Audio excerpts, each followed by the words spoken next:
Tudo bem, pessoal? Ah, então, agora eu vou gravar a 28ª aula, que vai ser a última do semestre. Infelizmente, também precisou ser assíncrona. Mas o tema dessa aula, como eu tinha mencionado antes, vai ser diferentes críticas que alguns autores fizeram à metafísica, como área da filosofia ou atividade e tudo mais, né? Ah, Vou focar mais nas críticas mais contemporâneas, porque enfim, como eu disse, né, o semestre inteiro, no geral, é mais focado na filosofia contemporânea, mas tem algumas menções históricas. Ah, Bom, começando pelo Kant. É a segunda vez que eu tenho um slide que só está escrito Kant nele, só para lembrar que é um ponto que eu tenho que falar, né? Ahn, assim, o Kant ele é muito famoso por ter criticado a metafísica. Ah, mas é bom ter em mente que ele tinha uma noção bastante específica de metafísica, né?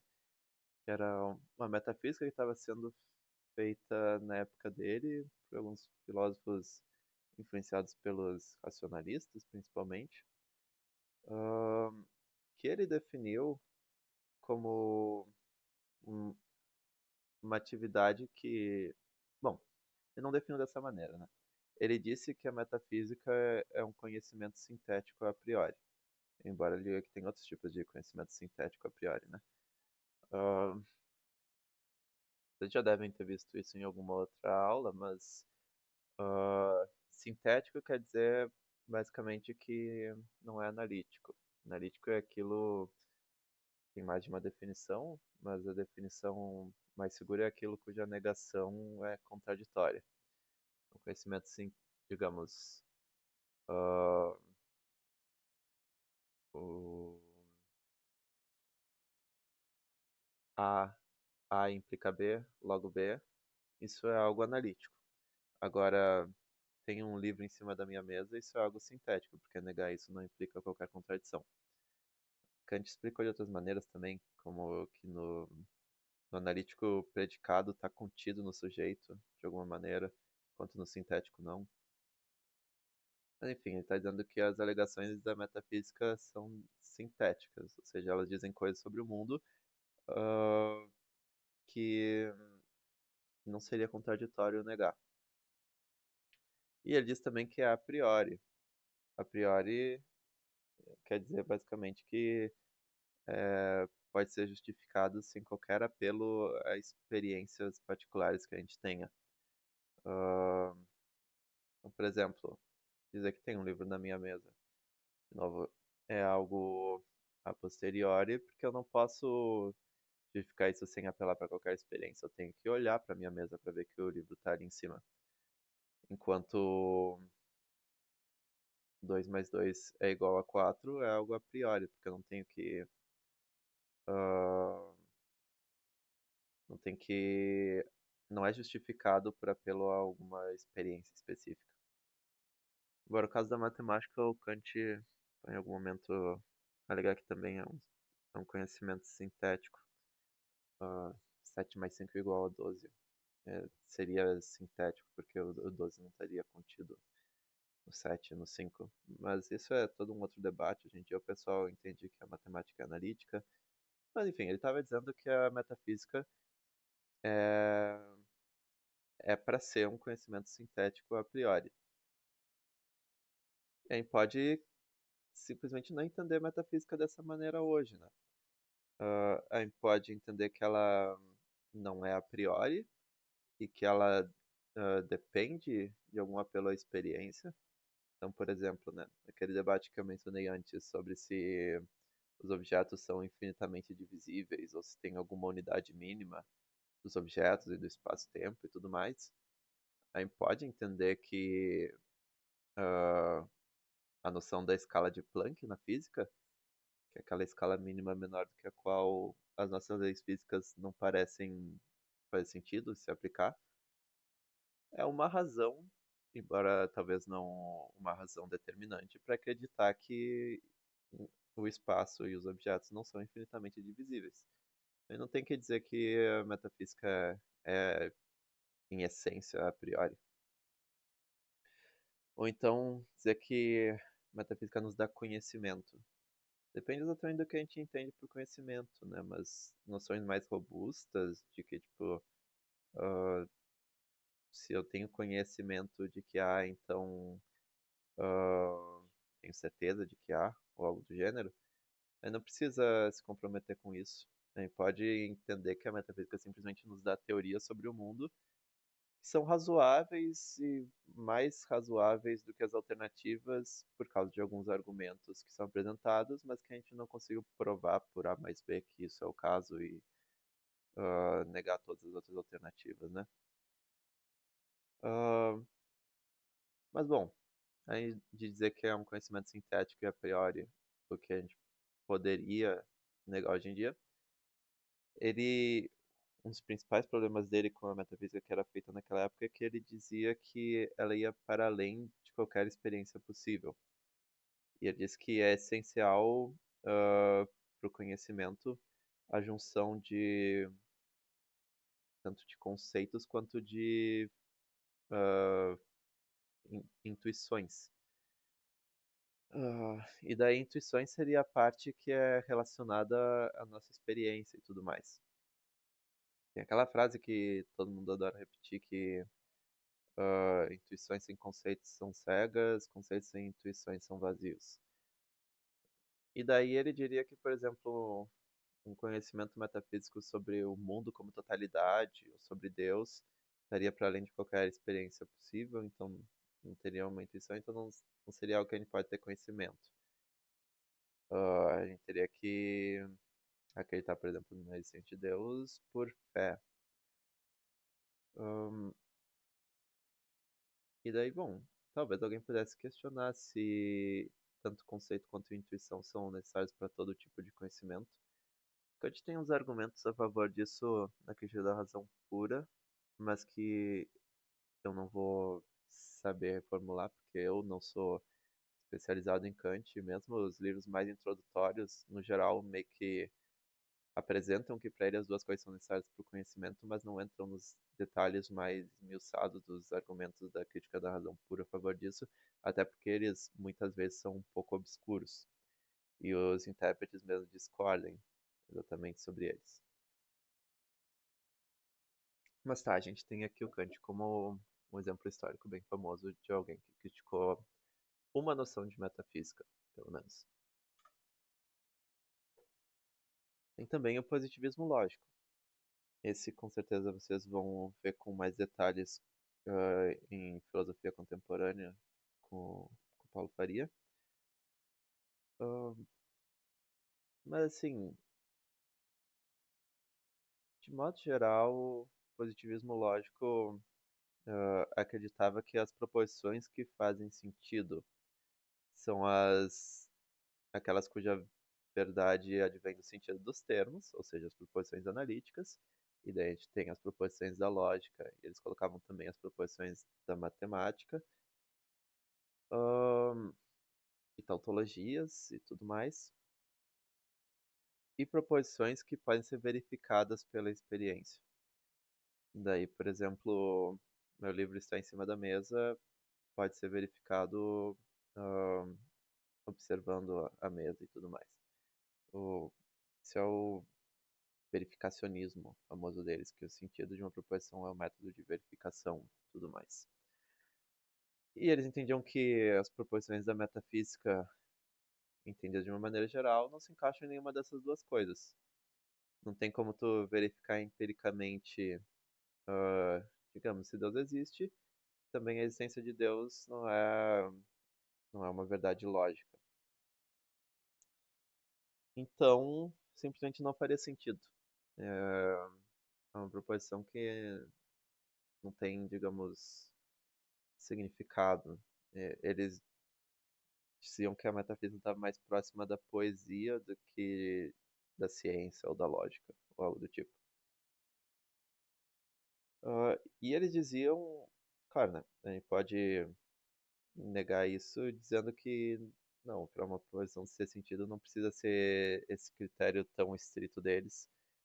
Ah, mas eles iam além, né? Eles diziam que Pois dentro da metafísica, elas podiam ser encaradas como manifestações de caráter da pessoa que fazia elas, ou de tendências psicológicas, ou algo do gênero. Então, por exemplo, se tu é um atomista, que diz que existem apenas as partículas indivisíveis, ou um holista, entende que o todo, em algum sentido, é mais fundamental do que as suas partes, isso seria uma expressão de uma atitude tua com relação à vida. De se tu é alguém que valoriza ah, autodeterminação e individualismo e, e o indivíduo em particular conseguir superar os seus desafios e enfrentar o mundo e tudo mais, ou se tu é alguém que foca muito na interdependência entre as pessoas, ah, e como ninguém é uma ilha, e como a gente é afetado pelo nosso meio, tudo mais. Essa visão sobre o que motivaria diferentes posições na metafísica, eu não boto muita fé. Porque assim, eu pelo menos me encaro como uma exceção a isso. Que eu, como mencionei antes, né, no momento me considero um niilista mereológico. Só que eu não sou algo que valoriza muito o indivíduo e a capacidade dele de superar desafios sozinhos e autodeterminação e tudo mais. Eu sou alguém que conhece muito que todas as pessoas são interdependentes e se afetam constantemente o tempo todo. E a gente é resultado de um meio social e tudo mais. E que mesmo quando dois indivíduos, sei lá, têm uma relação que a gente diria que é só entre eles dois, por exemplo, um vende um objeto para o outro por certo preço, eu acho que isso afeta toda a sociedade. Porque, ok, se o indivíduo comprou e pretende usar, aquele objeto não está mais à venda, nenhum outro membro da sociedade vai poder comprar aquele objeto, diminuiu a disponibilidade daquele objeto para todas as outras pessoas. Ou então, se a pessoa comprou para revender mais caro, daí o preço médio daquele objeto aumentou para todas as outras pessoas. Tipo, eu acho que a gente está constantemente influenciando as outras pessoas, mas isso não se reflete nas minhas posições metafísicas. E tem filósofos que colocam isso em outras áreas, não só na metafísica, né? Por exemplo, na ética. Só que eu também não acho que isso funcione, porque eu, pessoalmente, sou alguém meio certinho, que não gosta muito de quebrar regras e tudo mais. Daí, se fosse assim, eu acho que eu devia ser mais kantiano com relação à ética, mas eu sou utilitarista. Só que, mesmo na prática, no dia a dia, às vezes eu posso achar que algo maximiza a felicidade, mas como tá quebrando, tipo, alguma regra tá muito enraizada na minha cabeça como tipo é o que deve ser feito, eu tenho dificuldade de fazer o que maximiza a utilidade, às vezes mesmo não faço. Então, assim, essa ideia de que as posições filosóficas na metafísica ou em outras áreas são influenciadas pela personalidade das pessoas, acho que William James fala algo nesse sentido também. Eu acho que precisa de alguma evidência empírica. A gente teria que fazer alguma pesquisa e ver, tipo, traços de personalidade de filósofos que adotam diferentes teorias. Porque eu não compro isso só porque, soa razoável. Quando a gente tá falando da psicologia dos seres humanos, a gente tem que fazer pesquisa empírica e não só criar as coisas na nossa cabeça. Mas enfim, essa é a crítica do positivismo lógico e, de modo geral, as pessoas hoje em dia não não ficam super chocadas com isso porque elas simplesmente negam o critério deles para a significação de uma proposição. É porque o verificacionismo sofreu muitas críticas de lá para cá.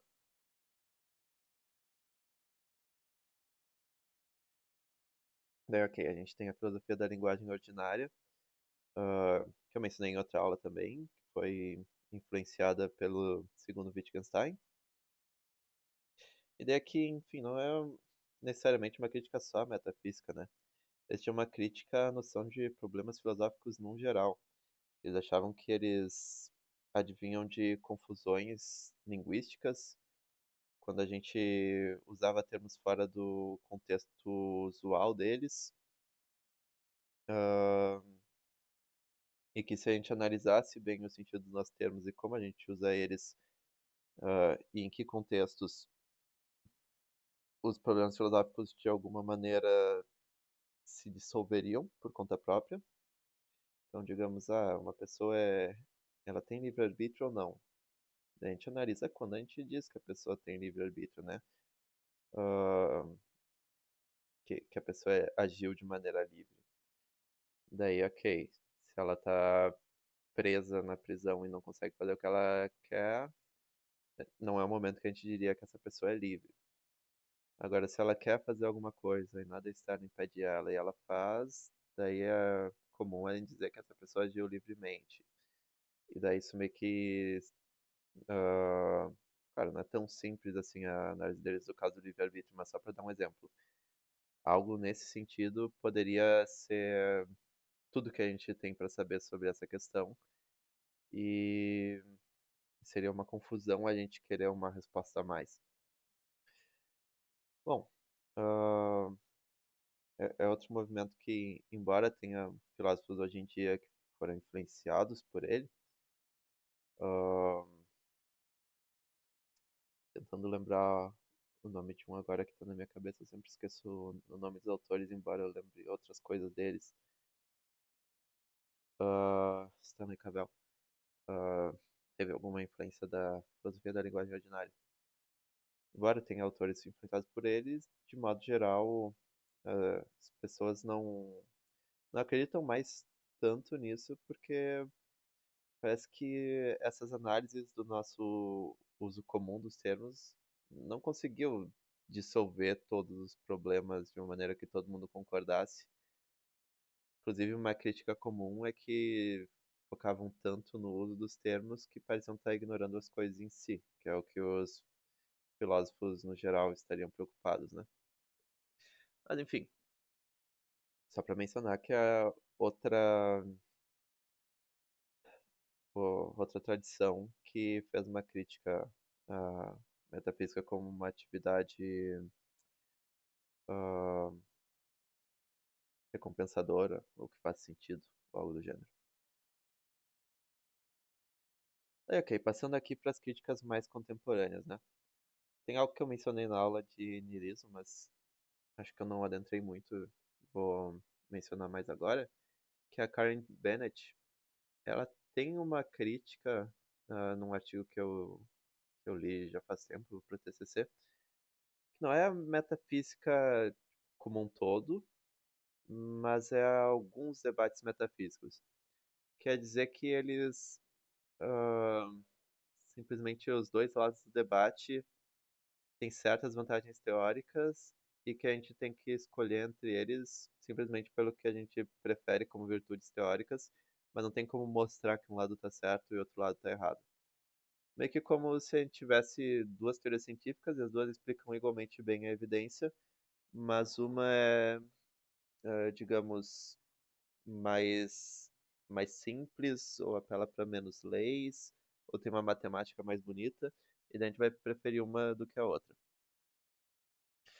Daí um exemplo que ela dá é o debate entre nihilistas mereológicos e universalistas mereológicos.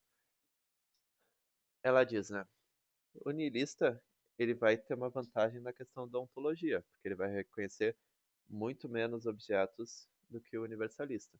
Só vai reconhecer os simples. Mas ele vai ter uma desvantagem na ideologia, porque daí ele tem que fazer referência a simples arranjados em formato de mesa, simples arranjados em formato de pessoa, simples arranjados em formato de árvore. E de repente a gente tem um monte de predicados que se aplicam a vários objetos e a ideologia da teoria está pior, né? Ideologia, retomando, que falei naquela aula também, né? É os predicados ou noções lógicas que aquela teoria usa sem definir em termos mais primitivos. E daí ela disse que o universalista vai ter o contrário. Ele não tem que apelar para esses predicados de arranjado em forma de árvore e arranjado em forma de mesa, só que ele vai ter uma desvantagem na ontologia, porque ele vai conhecer muitos mais objetos. Mesas, árvores, cadeiras, pessoas, etc. Logo, uma posição tem vantagem na ontologia, outra posição tem vantagem na ideologia. Qual a gente vai escolher vai ser uma questão de que virtude teórica a gente prefere. Tem uma resposta que o Sider deu a isso que eu pessoalmente acho que funciona. Quer dizer que o niilismo ele não está comprometido com simplicidade na ideologia. Ele só está comprometido com simplicidade nas nossas teorias fundamentais sobre o universo. Fundamental para o Sider é ah, física, metafísica fundamental, nos termos dele, e matemática. Ok, quando a gente está falando dessas coisas, a gente está comprometido com simplicidade. Mas quando a gente vai falar de pessoas e árvores, a gente não está no nível ah, mais simples, a gente está no nível da biologia. Quando a gente vai falar de universidades, a gente está no nível social. Tudo isso seriam níveis que, enfim, é útil a gente falar, mas não cortam a natureza nas juntas. E daí não tem qualquer razão para achar que simplicidade ah, vai ser, vai conduzir à verdade nesses níveis.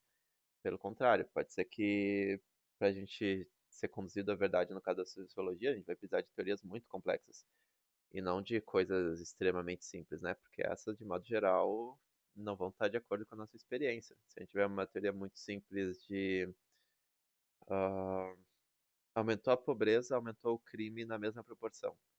Não necessariamente isso vai ser verdade em toda a sociedade, em todo instante. Então, simplicidade não é um guia para a verdade ah, nas teorias não fundamentais. Ele está preocupado só com as teorias fundamentais, e daí na nossa teoria fundamental a gente não faz qualquer referência a arranjados em forma de mesa, arranjado em forma de árvore, esse tipo de coisa. Isso só nas nossas teorias não fundamentais. Assim, eu acho que é uma resposta que funciona, Bennett, ah, e que daí mostra que o niilismo não teria essa desvantagem que ela aponta nele. E agora uma outra crítica, tem mais dois autores, né? E eles fazem críticas ah, à ontologia, mais especificamente, entendida como dizer que tipo de objetos existem, quais objetos existem. Ah, e eu vou começar com o argumento do Eli Hirsch. O Hirsch, ele diz que todo esse debate de se existem mesas ou não existem mesas é, é meio sem sentido porque a gente tem que interpretar ah, as asserções das pessoas da maneira mais caridosa possível. Porque isso é constitutivo da interpretação do que outra pessoa está falando. Então, por exemplo, o... se a gente tem simples arranjados em formato de mesa em uma dada situação, e a pessoa diz aqui é uma mesa, a interpretação mais caridosa que a gente tem para isso é dizer com aqui é uma mesa, ah, é dizer que essa expressão significa que é simples em tal e tal disposição. Ah, Se, por outro lado, o ontologista diz aqui não há uma mesa, a interpretação mais caridosa é entender que ele usa essa expressão de uma maneira diferente que a pessoa comum. Ah, aqui é uma mesa para ele tem digamos, uma condição a mais que a pessoa comum não está colocando. E daí cada uma está usando os termos de uma maneira diferente. Uma acha que é suficiente, só tem um monte de coisa arranjada ali de certa maneira, outra pessoa acha que isso não é suficiente. E ninguém está errado, no caso, cada um está certo ah, no uso que está fazendo dos termos. E, portanto, não teria nenhuma necessidade da gente estar se afastando do senso comum e dizendo que, na verdade, não existem mesas, na verdade, não há portas. Porque na interpretação mais caridosa, quando as pessoas falam essas coisas, elas estão falando coisas verdadeiras. Ahn, ok. O Sider, ele tem. duas respostas a isso, né? O... Uma é dizer que caridade interpretativa é algo importante na interpretação das versões de outras pessoas, mas não é a única coisa importante. E que outra coisa que poderia superar a caridade interpretativa nesse contexto, que ele chama de magnetismo referencial, que é a noção de que os nossos termos, eles têm o objetivo de cortar a natureza nas juntas. E que, portanto, ahn, quando a gente fala o que existe nessa situação, a gente está tendo o objetivo de falar de que entidades existem, tais que elas sejam fundamentais ou quarta natureza nas juntas, e, portanto, faria sentido dizer que existe uma mesa é uma asserção falsa, que o magnetismo referencial tornaria ela falsa. Mas tem outra resposta possível que o Sider diz que ele prefere ainda do que essa, que é a do ontologias. Ele diz, ok, pode ser que no inglês ordinário de fato seja uma asserção verdadeira, existe uma mesa, quando tem um monte de simples arranjados em certo formato, em um dado contexto. Ah, mas se esse for o caso, então os ontologistas eles podem simplesmente combinar de falar na sala de filosofia ontologias. Ontologias é uma linguagem que é igual ao inglês ordinário, exceto que os quantificadores vão ser restritos às entidades que cortam a natureza nas juntas. Então, todo o resto da língua vai funcionar igual, só que a gente só vai falar que existem aqueles objetos que são fundamentais, que cortam a natureza nas juntas, e portanto a gente vai ser verdadeiro nessa linguagem dizer que não existem mesas. Se for verdade que mesas não cortam a natureza nas juntas, né? Ahn, ok, essa é uma saída. Mas o Hirsch, ele questiona se a gente de fato pode simplesmente escolher falar ontologias, né? Ah, porque ele diz, por mais que as pessoas estipulem que vão falar a, a linguagem ideal que corta a natureza nas juntas, não tem nenhuma garantia que as pessoas vão estar falando a mesma linguagem. Elas podem estar falando linguagens diferentes e simplesmente estipular que tu vai falar uma linguagem não faz com que tu fale. ah, Estipular que tu vai falar a mesma linguagem que outra pessoa não faz com que tu de fato fale a mesma linguagem que ela, porque vocês podem usar os termos de maneiras diferentes ah, e tudo mais. E o Sider vai dizer que realmente só estipular que tu vai falar uma linguagem não é suficiente para tu falar a linguagem, né? Ele dá um exemplo de alguém que visita Israel e diz: Eu vou falar aqui a linguagem mais antiga do mundo. E daí começa a falar hebraico. Só que hebraico não é a linguagem mais antiga do mundo. A gente não diria que essa pessoa está falando, por exemplo, sumério errado, muito errado. A gente diria que essa pessoa está falando hebraico. Então a mera estipulação não é suficiente para tu estar falando uma língua. Não posso estipular, eu vou falar chinês a partir de agora e seguir falando tudo que eu tô falando, e daí, nossa, meu chinês é muito ruim, parece até português. Não, não é assim que funciona. Um exemplo que eu acho que é meio engraçado, né? Eu tava um tempo atrás na Redenção com um amigo, que a gente ia almoçar lá. Tem o Govinda, que é aquele restaurante vegetariano bem bom, e ele é Hare Krishna. E daí, quando a gente tava ali perto, chegou um cara do Hare Krishna nos interpelando, assim, e nos deu uns livrinhos. E daí falou que. Ah, porque foi escrito em sânscrito, que é a linguagem mais antiga do mundo. E, tipo, não é, tá ligado? Mas eu não quis corrigir ele, porque eu não queria ser chato. Mas enfim, eles nos chamaram pra uma reunião e, pelo jeito, ia ter toda uma refeição vegetariana de graça lá. Eu até fiquei meio, nossa, comida vegetariana que deve ser gostosa de graça. Só que eu não vale a pena para sei lá quantas horas de doutrinação. Mas isso seria um caso, né? Ele não pode estipular que vai ler a linguagem mais antiga do mundo e daí tá lendo sânscrito, só que um sânscrito muito, muito mal escrito. Mesmo sendo esse o caso, Snyder diz que o que ele está sugerindo não é algo do gênero.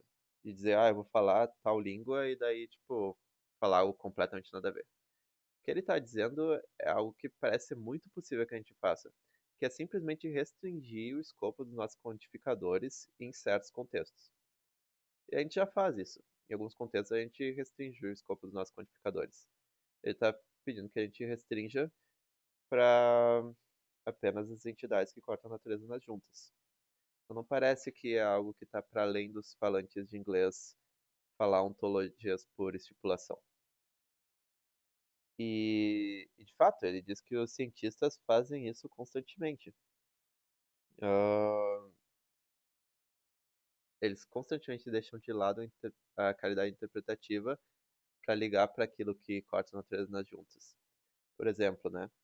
Um cientista está dando uma palestra sobre a teoria da relatividade especial, e daí ele fala sobre a possibilidade de que A seja simultâneo a B e B seja simultâneo a C, mas A não seja simultâneo a C. E daí um filósofo levanta a mão ali e diz: mas não é analítico do conceito de simultaneidade que se A é simultâneo a B e B é simultâneo a C, então A é simultâneo a C? Pode muito bem ser o caso que seja analítico no sentido usual de simultâneo. Mas daí o cientista vai simplesmente responder: bom, vamos entender por simultâneo algo um pouquinho diferente do sentido usual desse termo. E vai seguir explicando as coisas dele. E, enfim, ninguém reclama quando o cientista faz isso. Então por que, que o ontologista não poderia fazer o mesmo?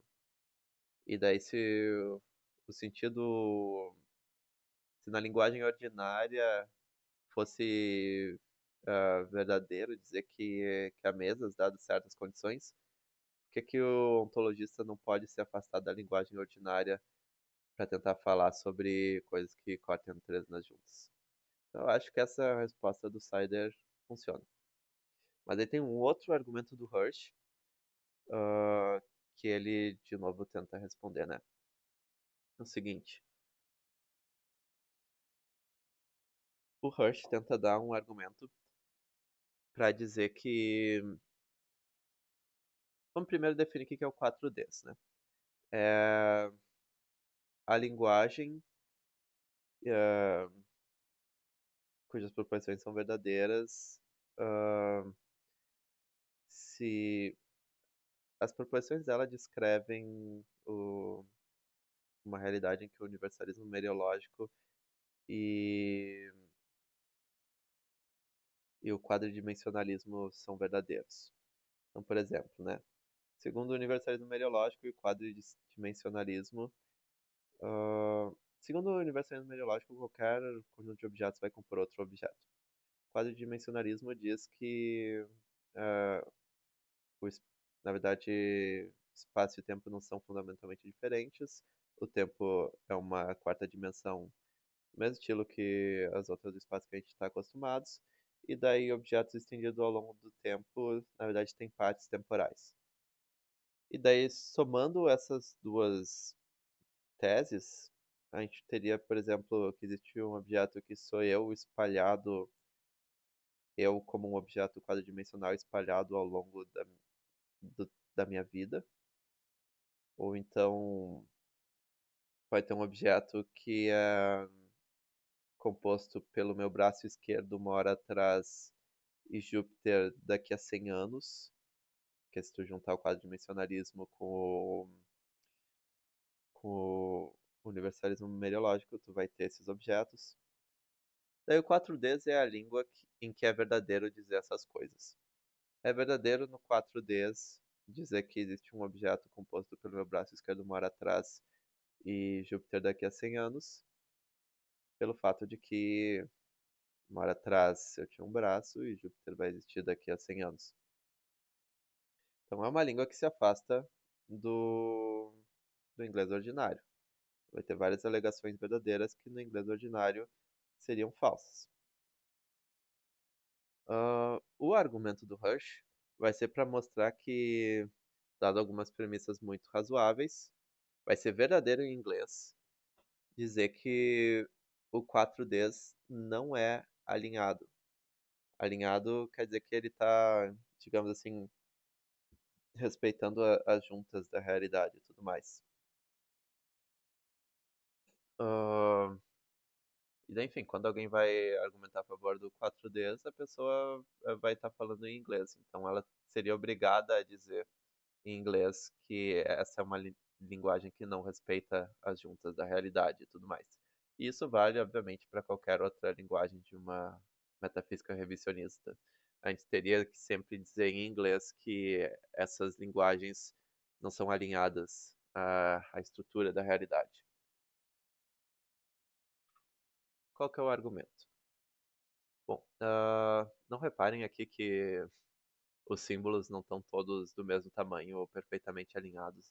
Esse slide eu tive que fazer meio que no notebook de uma amiga correndo antes da apresentação do princípio no ano passado, por mil questões assim. Mas daí eu tive que copiar e colar os símbolos pelo slide, e daí não ficou bem bonitinho. Mas tá, vou tentar apresentar aqui o argumento. Primeiro definir aqui.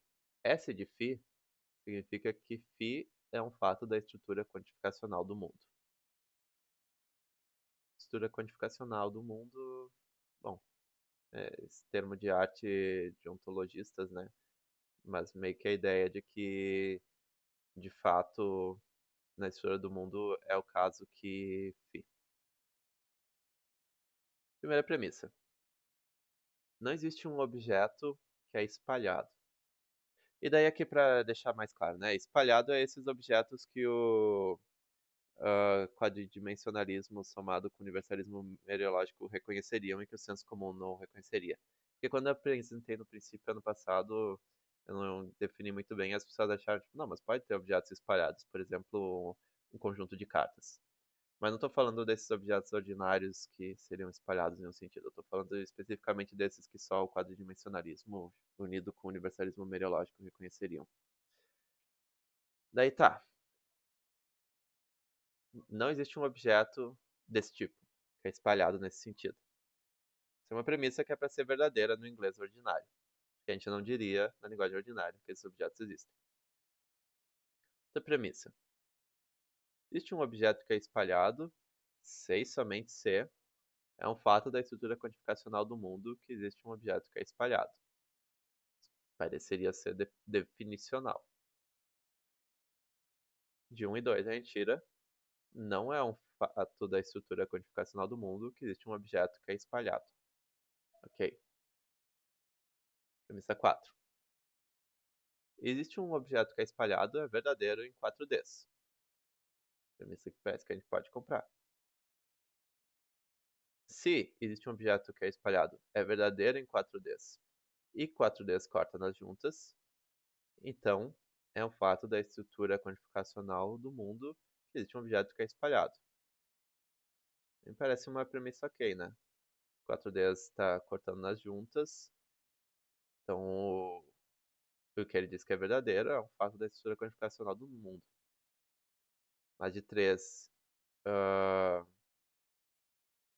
4 e 5, a gente pode tirar aqui 4Ds não corta nas juntas. E daí pronto. A gente tem que concluir em inglês, que é verdadeiro, que essa língua de uma metafísica revisionista não corta a realidade nas juntas. Mas tem um problema com esse argumento, que o Sider aponta. Parece que o S de φ na premissa 2 e na premissa 5 está sendo usado de maneiras diferentes. E vamos apontar aqui dois sentidos disso, né? Vamos dizer que S1 de φ é verdadeiro em uma linguagem qualquer L, se e somente se a expressão φ é verdadeira em L e os quantificadores de L cortam nas juntas. Agora, o S2 de φ é verdadeiro numa linguagem L se e somente se a expressão φ é verdadeira em uma língua L' cujos quantificadores cortam nas juntas. Que não precisa ser o L do S2 de φ ali. Daí vamos ver como é que isso está agindo nesse argumento, né? A premissa 2. Existe um x é espalhado, C somente C é um fato da estrutura quantificacional do mundo, que existe um x tal que ele é espalhado. Ah, bom, o lado esquerdo desse bicondicional é falso na, na linguagem ordinária,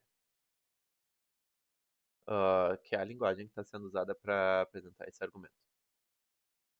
Para o bicondicional ser verdadeiro, a gente precisa que o lado direito também seja falso. O... Vamos pressupor que, de fato, ah, o 4D é uma linguagem alinhada. Tem problema pressupor isso, porque ah, o argumento ele é para mostrar que o inglês, a linguagem ordinária do inglês seria. A partir dela, a gente teria que concluir que o 4D não. A expressão 4Ds não corta nas juntas é verdadeira no inglês ordinário. Mas qualquer questão sobre a realidade de fato da estrutura quantificacional do mundo, a gente pode pressupor nesse estágio da dialética. E aqui, bom, o Sider pressupõe que de fato existe tal coisa como a estrutura do mundo. Ele diz que o Hirsch não vai aceitar isso de bom grado, mas que tipo, a crítica dele, do Sider, né, não é para convencer o Hirsch ou outras pessoas que têm um problema com a noção de estrutura, é mais para mostrar que alguém que já pressupõe a noção de estrutura não tem que comprar esse argumento do Hirsch. Daí tá, vamos pressupor que de fato 4Ds é alinhado. Ahn, o que torna o lado direito do bicondicional de 2 falso? Para tornar a premissa toda verdadeira, né? Qual das interpretações? Ahn, a interpretação 1, né? Que é S1 de φ é verdadeiro em L, C e somente C. Φ é verdadeiro em L e os quantificadores de L cortam nas juntas. Não é o caso que φ é verdadeiro no inglês ordinário, os quantificadores no inglês não cortam nas juntas. Então a gente está usando o sentido 1 aqui. Se a gente estivesse usando o sentido 2,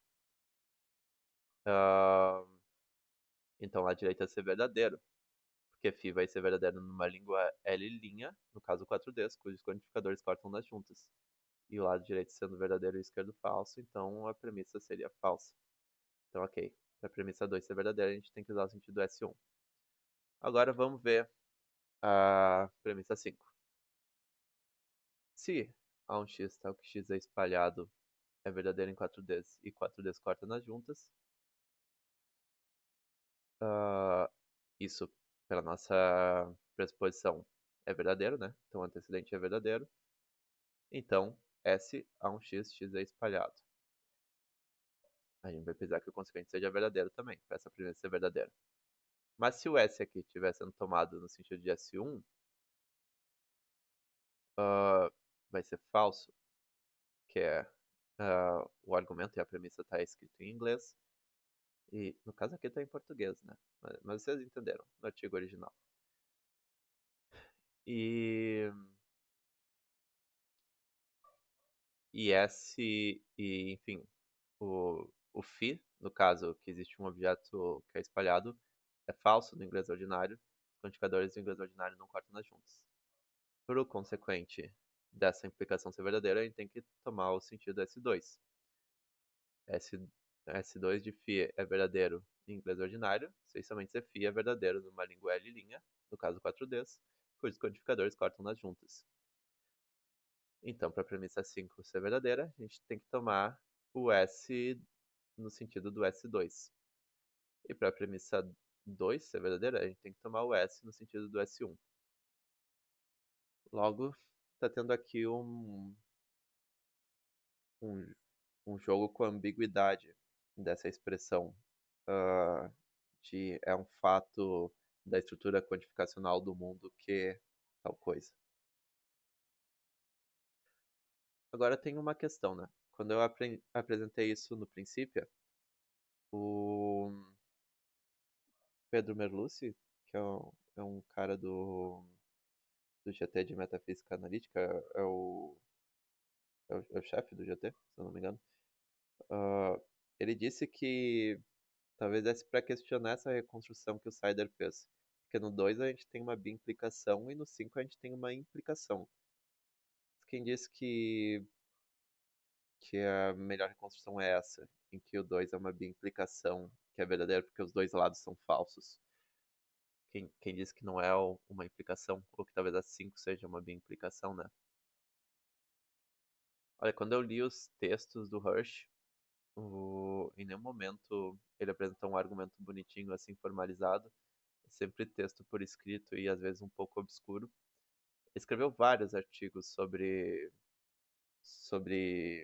isso e críticas à ontologia, de modo geral, e contra a noção de estrutura. Eu li dois deles. Eu tenho a impressão que o Sider tirou isso de um dos que eu não li ainda. Então é uma coisa até que eu quero ver no futuro se essa reconstrução do Sider é adequada. Mas eu acho que talvez seja. Porque o 2 meio que parece. Se o Hirsch diz algo assim, parece algo meio definicional, então talvez seja adequado usar uma implicação aí. Ahn, e o 5 entendido como uma implicação, é razoável. Agora a implicação não, né? Porque aí não pode tirar do, do fato de que é um fato da estrutura quantificacional do mundo que existe um X tal que X é espalhado, fato sobre uma linguagem particular, né? Não sei, eu ainda tenho que ler todos os artigos do Hirsch sobre isso. Tem 4 que eu me lembro, mas pode ser que tenha mais, para ver se essa reconstrução que o Sider faz é justa. Mas eu acho que é. E daí, por fim, tem um artigo da Amy Thomason, que também é uma crítica à ontologia que é feita mais contemporaneamente. Dizer que vários objetos que a gente acharia usualmente que existem, na verdade não existem, ou então que existem objetos que o senso comum não reconhece e tudo mais. Ela começa o artigo falando sobre teorias de referência e teorias causais de referência, que assim estão um pouco na moda desde o século passado, mas ela diz que elas não são suficientes para a gente saber o que os nossos termos se referem, né? Então, por exemplo, digamos que eu chego ali numa exposição, ahn, e daí eu vejo uma estátua e eu digo, vou chamar isso aqui de Philo. Ahn, bom, pode ser que o meu ato de nomear tenha sido determinado causalmente pela luz da estátua batendo nos meus olhos e afetando meu cérebro e tudo mais. Mas só essa questão causal com o ambiente ao meu redor não define se eu estou me referindo ao cobre da estátua, ou aos átomos, ou à escultura em si, ou à exibição, ou ao local em que a estátua está. Tudo isso parece ser indeterminado pela simples causalidade por trás disso. Para determinar melhor a que uma termo se refere, a gente teria que levar em consideração a análise conceitual. E daí ela diz que a análise conceitual é uma questão relevante nessas questões de metafísica. Pode ter alguns autores que achassem que não, porque eles iam dizer que quando a gente está falando das coisas em si, o que importa é, para saber a referência dos nossos termos, é a relação causal. Ela diz que isso não é suficiente. Por exemplo, eu tenho que pensar, uh, Philo sobreviveria a tirar a estátua daqui? Daí, tipo, sim, tá, eu tô falando do local. Philo sobreviveria a ser amassado? Se sim, então eu posso estar falando do cobre ou dos átomos, mas não estar falando da escultura em si. Ah, o termo em si é indeterminado, né? Aí precisa tirar a ambiguidade de alguma maneira. E daí são esses experimentos de pensamento sobre ah, se a coisa sobreviveria a uma certa situação e tudo mais. Ela diz que todos os termos eles vão ter condições de aplicação e coaplicação. Aplicação é quando é correto a gente aplicar um termo a uma coisa. Coaplicação se refere a gente estar aplicando de novo o termo ao mesmo objeto. Então, por exemplo, livro, né?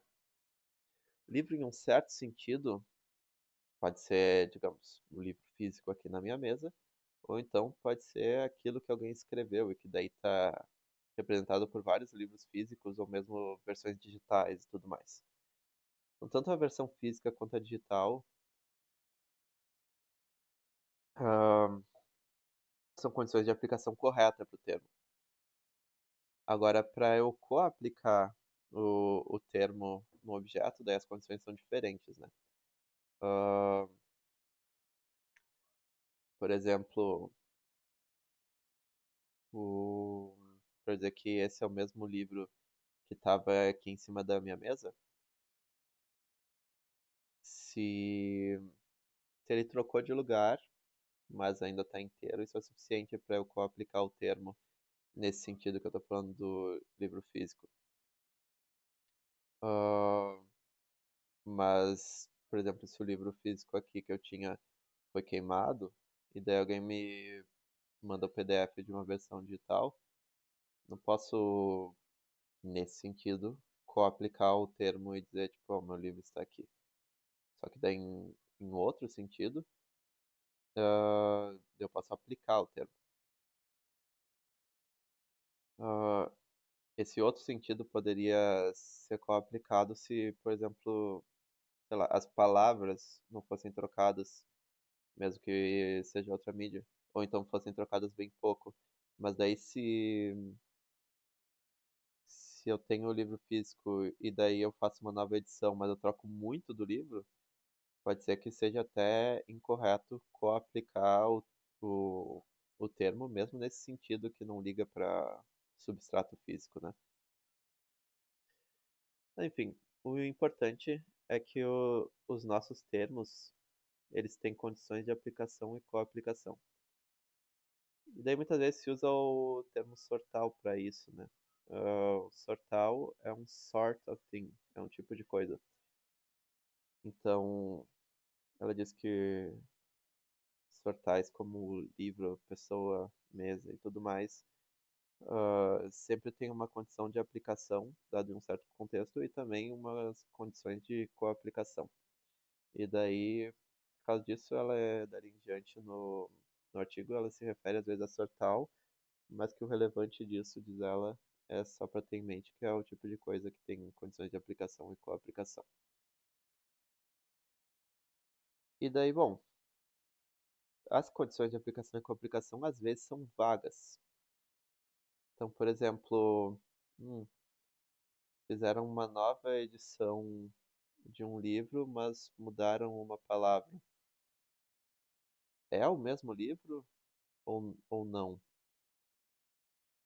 Olha, parece meio razoável dizer que sim, mas também tem um sentido em que é bem razoável dizer que não.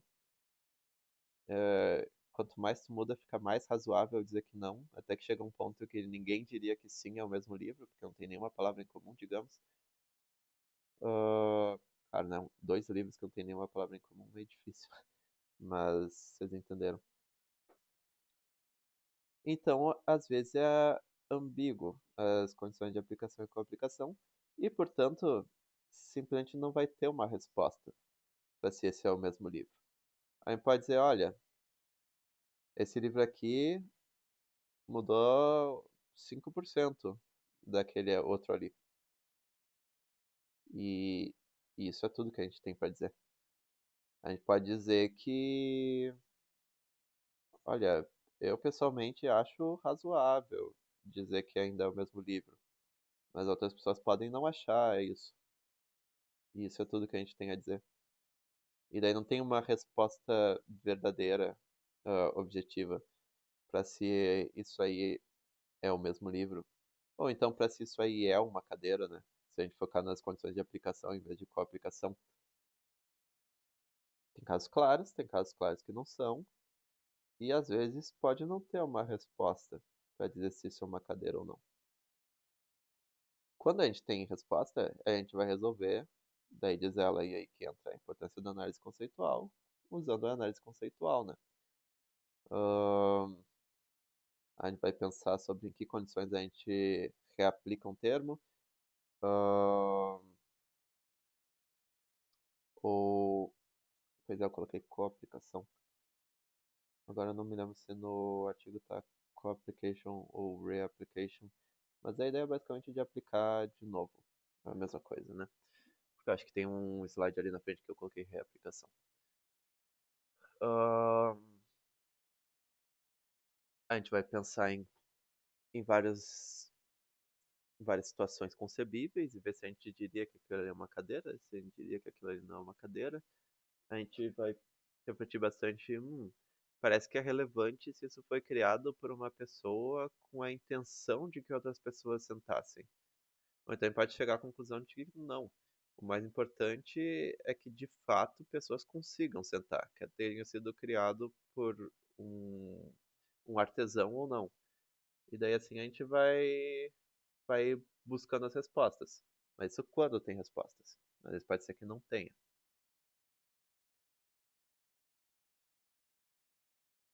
E bom, isso nos leva a questões clássicas metafísicas, né? Questões de existência e questões de identidade de objetos ao longo do tempo.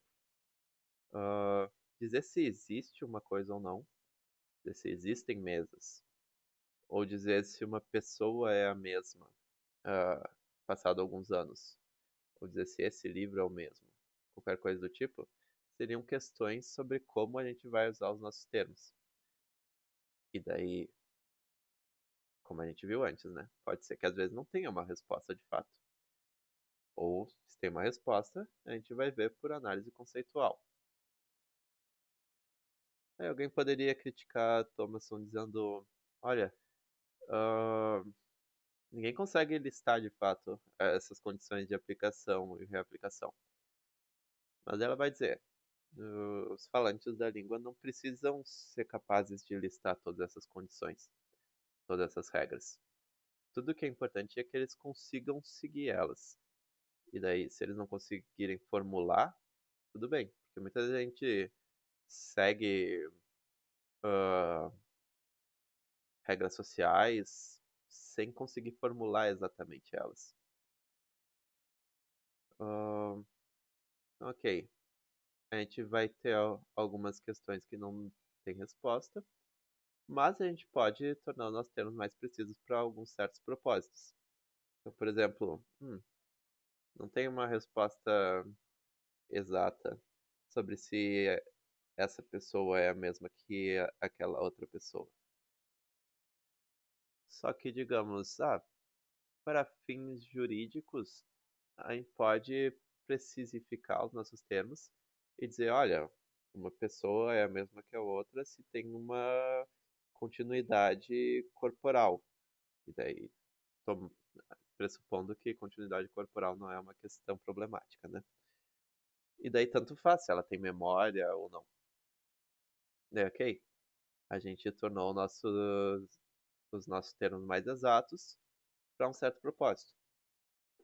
Ou a gente vai ter outros propósitos práticos e daí a gente vai tornar outros termos mais exatos. Ahn, mas, de novo, a gente não está descobrindo uma realidade fundamental sobre as coisas, a gente está estipulando como a gente vai usar os termos para certos propósitos. Isso me lembra algo bem interessante que eu li faz tempo. Na dissertação, eu comentei que a minha dissertação foi sobre filosofia do direito, né? E daí eu li alguns artigos de um cara que não é muito famoso da filosofia do direito, Glenville Williams, que eu achei muito bons sobre linguagem e direito. E daí ele diz que, olha, o, o direito pode querer precificar termos para certos propósitos, né? Mas muitas vezes ele usa termos ah, que são da linguagem ordinária e meio que se pressupõe que todo mundo sabe o que eles se referem, né? Daí, por exemplo, sei lá, esse é um artigo genuíno. Ou Ele estava em um meio de transporte. O que conta como meio de transporte? Uma solução que o pessoal que os juízes poderiam ter quando tem casos ambíguos é, em vez de decidir na cabeça deles, sair perguntando para as pessoas o que elas diriam que é um meio de transporte, o que elas diriam que é um artigo genuíno e ver o que a maioria das pessoas fala. Ele disse que é curioso que nunca se tentou isso, aparentemente, em uma corte de direito, mas que, de fato, se a gente está usando termos que é para eles terem o sentido ordinário deles, por que não fazer isso, né? Daí, ok, a gente pode estabelecer sentidos mais específicos para o direito, mas se a gente quer, se a gente não vai fazer isso, então a gente tem que usar o sentido ordinário, então é meio importante a gente ver o que a maioria das pessoas acham, né? Mas, enfim, divaguei um pouco, mas isso me lembrou um tema que eu acho bem interessante. Ok, e daí a gente entra em alguns detalhes específicos. Por exemplo, né, existem mesas. Daí o niilista meteorológico vai dizer que não existem mesas. Mas daí a gente precisa ver quais são as condições de aplicação e reaplicação do termo mesa. Daí, bom, a, a pessoa comum vai dizer que existem mesas, as condições de aplicação para ela vão ser, digamos, tem um monte de matéria ali arranjada em um certo formato. E daí isso é suficiente para aplicar a mesa. Daí ela diz, não é tão claro o que, que o metafísico revisionista vai discordar aí, né? Ahn, meio que ele também concorda que tem um monte de matéria em certo arranjo, tem um monte de simples em formato de mesa. Mas aí ela pensa o que, que o metafísico revisionista poderia dizer. E dela cita o Van Inwagen, ahn, quando ela vai dizer qual que seria a crítica mais natural, né? Você ia dizer, olha, as condições de aplicação do termo mesa ah, não é simplesmente que existem simples arranjados em um certo formato. Também tem a condição de que esses simples componham algo e que exista um objeto tal que ele se sobreponha, né, overlap, todos esses simples. Esse objeto vai ser a mesa. E daí ele pode até dizer que o senso comum está meio comprometido com isso, se a gente, digamos, fizer alguma análise conceitual e perguntar à pessoa comum se ela consentiria com essas coisas, ela provavelmente diria que o simples compõe algo, provavelmente diria que tem um objeto ali que ocupa o espaço desses simples. Talvez ela dissesse que esse objeto é esse simples, né? Mas como a gente viu na aula retrasada, tem vários problemas com isso, várias confusões, né? Ahn, mas tá. Essa é uma resposta que o metafísico revisionista poderia dar. Ahn, ele poderia dizer: as condições de aplicação não estão cumpridas. Porque não tem de fato um objeto que esse simples compõe e tudo mais. Bom, e daí a Thomason vai desenvolver outra resposta, né? Ela diz que essas respostas, tipo essa do Van Wagen, elas pressupõem um uso neutro de coisa, né? Tem uma coisa ali que os objetos compõem. E ela vai criticar justamente esse uso neutro. Ela primeiro destaca três usos de coisa ou objeto: o uso sortal, um covering case, um uso de cobrir, e o uso neutro. O uso sortal é quando coisa é um tipo de coisa. Embora isso seja um pouco foi meio contraditório, né? Tipo, como é que coisa vai ser um tipo de coisa e vão ter tipos de coisas que não são coisas, tipo, mas mas ela até é razoável quando ela fala isso, porque tem certos contextos que a gente usa o termo coisa, que parece que a gente está falando de um certo tipo de coisa, né? Por exemplo, eu digo tem uma coisa no meu olho, daí tem um cisco, ok? Agora se na verdade o que tinha era ar. ou raios de luz. Meio que a pessoa vai dizer, tipo, não, não tinha nenhuma coisa no teu olho. Ou então eu digo, ah, tem coisa na geladeira.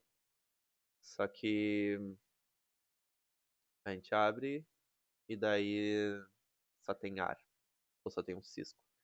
Ou, tipo, meio que a pessoa vai dizer, não, não tem nada na geladeira, né? Então esse é um uso de coisa que parece ser restrito a, digamos, objetos materiais de... ah, tem uma expressão que eu acho que é o John Austin filosofia, da filosofia da linguagem ordinária usa, que é moderate size dry goods, tipo, bem secos de tamanho moderado, que é, digamos, né, livros, caixas, mesas, computadores, pessoas, por isso são coisas. Mas aí parece que ar, ou raios de luz, ondas, vento, isso não entrariam nesse sentido de coisa. Então tá. Parece que tem um uso sortal de coisa, que é restrito para coisas materiais de um tamanho razoável. Ou então coisa pode estar cobrindo o uso de outros sortais genuínos. E daí isso aí vai depender do contexto, né? Ahn, não sei se eu estou fazendo pesquisa em física quântica e daí eu noto uma perturbação em um campo quântico em uma certa região e daí eu digo tem uma coisa ali.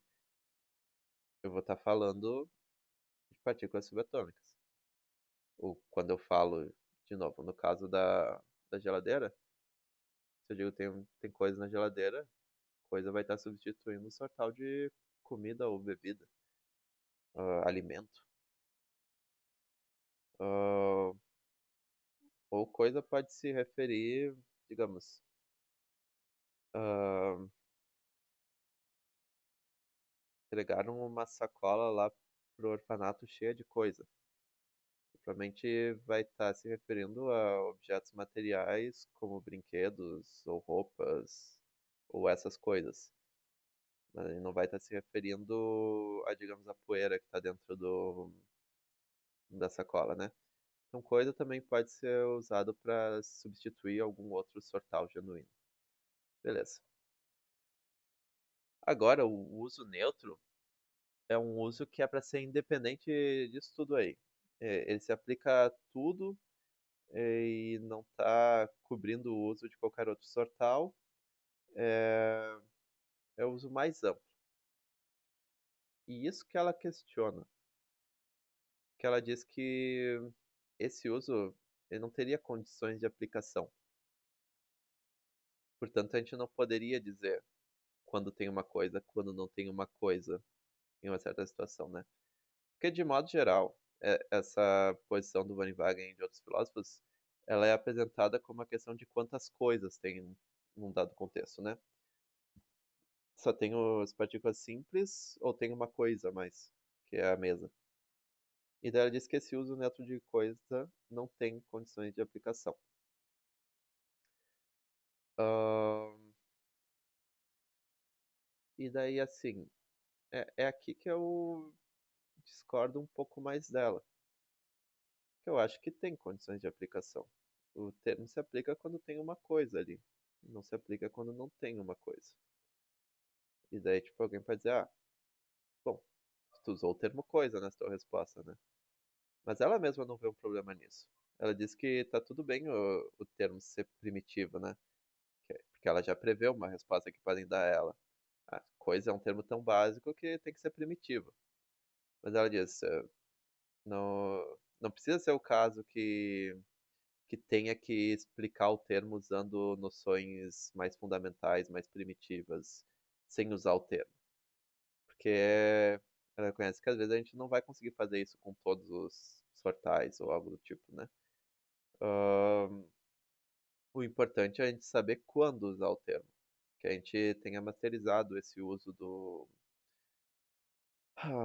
das expressões, que nem ela falou antes. E daí, nesse caso de uso neutro de coisa, simplesmente não tem condições de aplicação pra gente usar. Mas eu tô dizendo, tem condições de aplicação, se aplica quando tem uma coisa na situação, não se aplica quando não tem uma coisa. E daí, deixa eu mostrar aqui.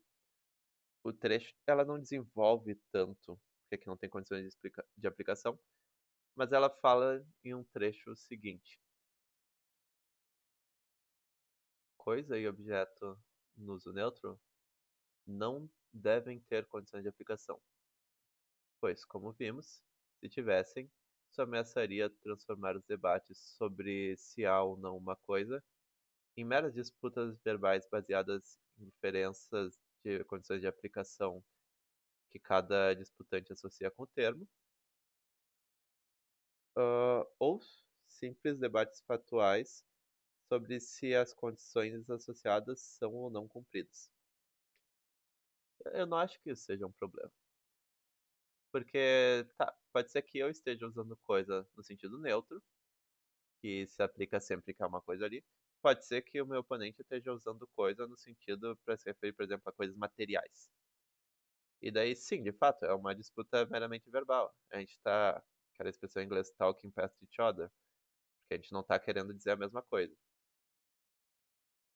Agora, se nós dois temos o uso neutro em mente, então sim, vai ser um debate factual sobre se as condições associadas estão ou não cumpridas. Vai ser um debate sobre se de fato tem uma coisa ali ou não. Ela diz um simples debate factual. Eu não sei por que ela coloca simples aqui, mas eu suspeito que ela tem em mente algo meio como se, é só olhar ali para ver se as condições estão cumpridas. Como se fosse um tipo de verificacionismo, assim. Tipo, é só tu checar se de fato tem simples arranjados em forma de mesa ou algo do gênero. Só que, olha, pode ter debates factuais que não podem ser simplesmente checados assim e daí os dois lados vão concordar, né?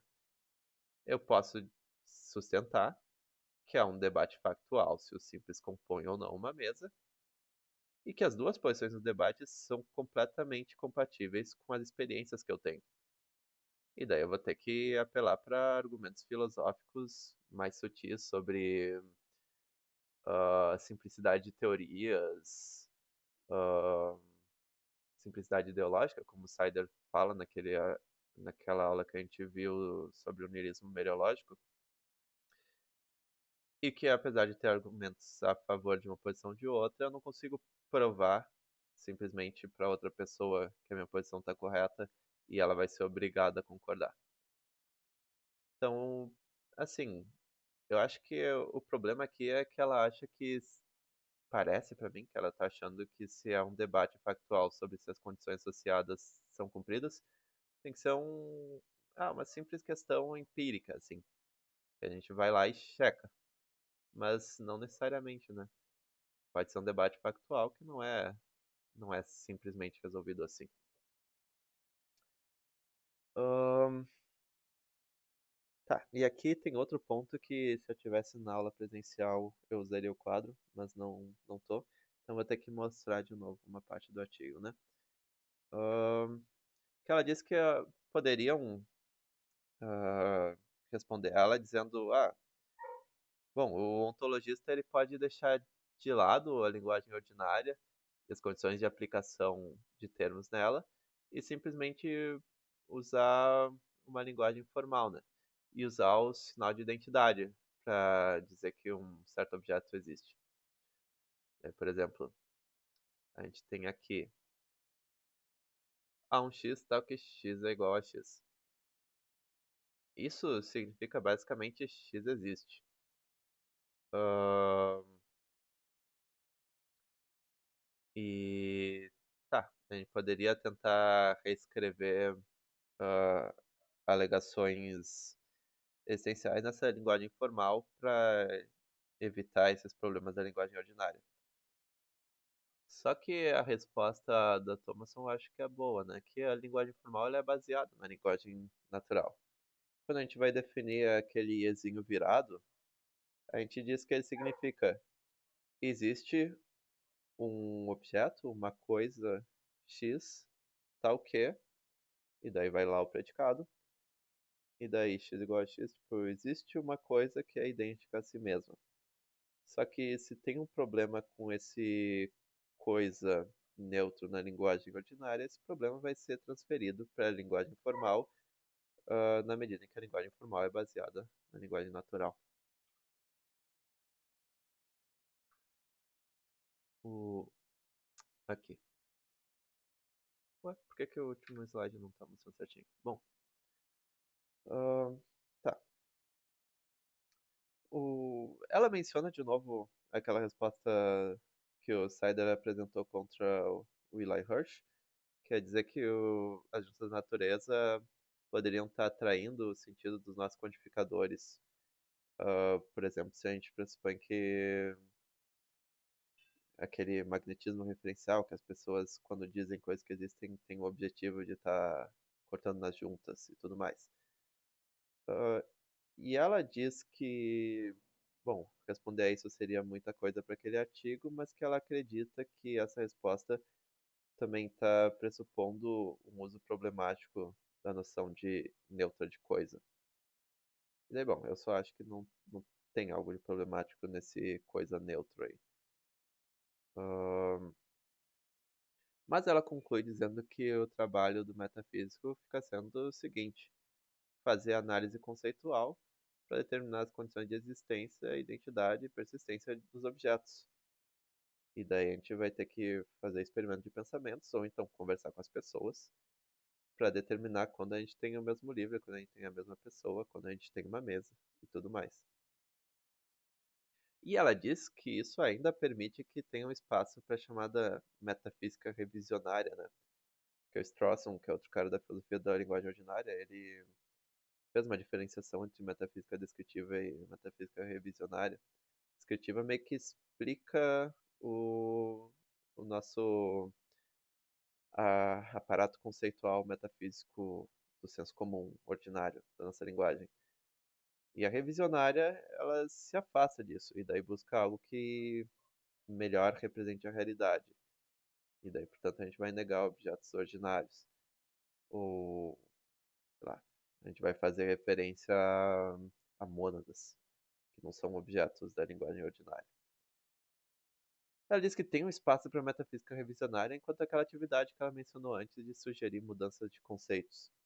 Ahn, o filósofo metafísico ele pode dizer, olha, o nosso conceito usual de pessoa é muito vago. Então, quem sabe a gente não cria esse conceito aqui, esse termo aqui, para esse objeto que se mantém com a continuidade física, e esse termo aqui para esse objeto que se mantém com a continuidade psicológica. E daí, pronto, a gente vai ter dois termos que são um pouco menos vagos.